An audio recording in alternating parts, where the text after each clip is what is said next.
প্রথমে আমাদের এই রাষ্ট্র কাঠামোর সংস্কার প্রয়োজন, সেই জন্য জুলাই সনদের বাস্তবায়ন প্রয়োজন, সেই জন্য গণভোটের বাস্তবায়ন প্রয়োজন। আমরা অবশ্য তোমাদের ঋণ শোধ করতে চাই না, আমরা আমাদের প্রত্যাশা শুধুমাত্র তোমাদের আকাঙ্ক্ষা বাস্তবায়ন করার।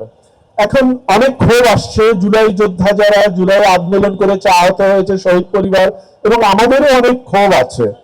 কিন্তু প্রশ্ন হলো, আমি কাঁঠাল গাছ থেকে আম আশা করতে পারি না। সে কারণেই কিন্তু আমরা প্রথমেই বলেছিলাম রাষ্ট্র সংস্কারের কথা, সে কারণেই আমরা জুলাই সনদের কথা বলেছিলাম, তোমরা বলেছিলে, জোর দিয়েছিলে।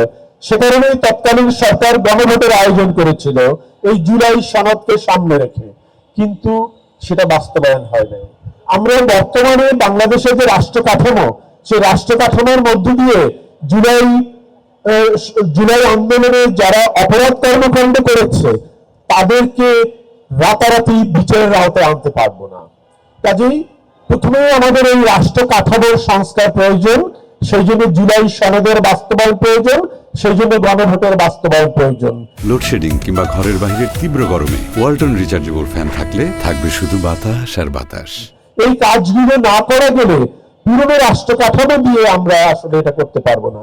কাজে আমি আশা করি আমাদের একটা যুদ্ধ শেষ হয়েছে, আমাদের সামনে আরো যুদ্ধ আছে। আমাদের এই জুলাইয়ের আকাঙ্ক্ষা বাস্তবায়ন করার জন্য, যে কাঙ্ক্ষিত রাষ্ট্র ব্যবস্থা, সেটাকে বাস্তবায়ন করার জন্য আমাদের গণভোট বাস্তবায়ন করা ছাড়া আর কোনো বিকল্প নাই। আমরা যদি সেটা করতে পারি, তাহলেই সত্যিকার অর্থে এই জুলাইয়ে আহত, শহীদ, নিপীড়িত মানুষের প্রতি শ্রদ্ধা জানানো হবে।